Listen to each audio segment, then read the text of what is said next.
as she left the bedroom. Sleepily, Cecily put on a khaki suit and pants that fitted her almost perfectly, then pulled on the heavy lace-up boots, which didn't. They were a few sizes too big. She'd always had tiny feet, but they would have to do. "Hop in," said Catherine as she stowed some blankets on the back seat of the car. She started the engine and switched on the headlamps as it was still pitch black. Cecily did so, and with a last glance at Wanjohi Farm and the relative safety and comfort it offered, they were off. She dozed fitfully during the hour-long journey until bright sunlight jolted her awake. She opened her eyes to see that they seemed to have left the main road and were bumping violently along a narrow track that appeared to go on forever, winding through acres of hot plain, with grasses and trees clinging to the orange earth. Cecily rolled down the window to search for a breeze, and was assaulted by the smell of livestock, earthy and fecal. She saw a group of cattle being herded across the grasslands by very tall men in dark orange robes that matched the colour of the earth beneath their bare feet. She marvelled at the cows, which only bore a vague resemblance to their American cousins. They had large humps on their backs and folds of extra skin that hung almost to the ground around their scrawny necks. "Nearly there now, darling," said Catherine. "Welcome to Bill's farm." Cecily saw they were now approaching a low building with a timber frame sitting in the middle of the plain, the sun glaring off its tin roof. "Hello there, you made it." Bobby had emerged from the hut and walked towards them as Catherine drew the car to a standstill. Cecily climbed out. "Geez," she said, looking around her. "Is this the bush?" she asked him. "It's on the edge of the Loita Plains," said Bobby, which meant nothing to Cecily. "You girls go inside and have a cool drink. Bill and I are readying the vehicles with supplies." "The hampers and blankets are in the back of Alice's DeSoto," Catherine called as the two women walked towards the shack. Inside, Catherine poured them both a glass of water as Cecily looked around the very basic accommodation. "Is this where Bill lives?" "It is. As you can see, there's no woman's touch here," she smiled. "He spends so much time out in the bush, I suppose he hardly thinks it's worth doing anything about it. I must say, I'm rather excited. I do hope we find some elephants for you. Out of all the creatures that inhabit these parts, I find them the most magnificent. Are they dangerous?" "Like any wild animal, they can be, but you couldn't be in safer hands with Bill. Talk of the devil," Catherine said as Bill strode inside. "Good morning, Cecily. Glad you could make it. Ready to go?" "I am." Cecily saw he was staring at her feet again. "Catherine, can you sort out her puttees?" Bill offered her 2 rolls of bandages. "Can't have her precious ankles bitten by a puff adder while she sleeps, can we? I'll see you both outside." "Sit down, Cecily," Catherine ordered.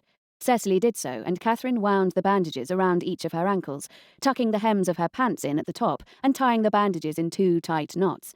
"There we go. Not very attractive, but it does the job." "Goodness, I'm sweating like a pig in all these clothes," Cecily muttered. The heat was something else, and she felt dizzy and sick. "You'll get used to it, don't worry. Right, let's be off." They left the shack and walked around the side of it, where Bill was sitting behind the wheel of his old pickup, with Bobby in his next to it. Cecily's eyes widened as she saw what could only be described as a real-life version of one of the drawings of a Maasai warrior she'd seen in the books she'd taken out of the library in Manhattan. The Maasai man, who was sitting at the back of the flat area loaded with supplies, nodded at her regally. He clutched a long spear by his side and was dressed in deep red robes that were knotted around his shoulders. His long neck was adorned with multicoloured bead necklaces, and his ears were pierced by several large rings. His face was angular, the dark skin barely lined, and his hair was cropped closely to his scalp and dusted with a reddish powder. Cecily could only guess at his age. He might have been anywhere between 20 and 40. "This is Naigassi, a friend of mine," said Bill. "Climb aboard, ladies." Bill indicated that Cecily should sit next to him in the front, as Catherine climbed onto the rear seat with Naigassi perched just behind her.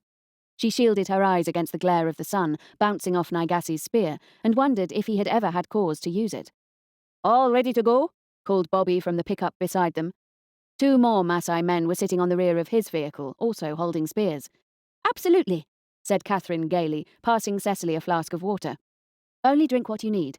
Water is precious out in the bush at this time of year," she advised, which did nothing to calm Cecily's jangling nerves.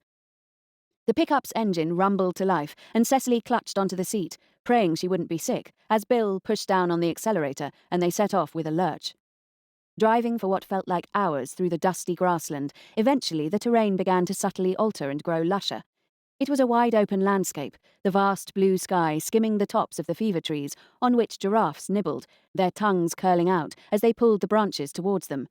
The pickup swerved suddenly, and Cecily could see that they had narrowly avoided running over 2 hyenas that had dashed past their wheels. Bloody pests! Bill swore above the engine noise.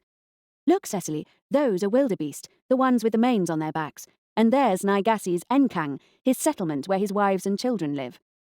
Catherine pointed to the left. Cecily looked at what appeared to be a grey, circular hedge made up of branches. Women in deep red robes were strolling towards it, with bundles of wood under their arms and goats at their heels. Some had makeshift papooses containing babies slung over their shoulders. At the sound of the passing pickups, the women stopped to wave and smile. Did she say wives in the plural?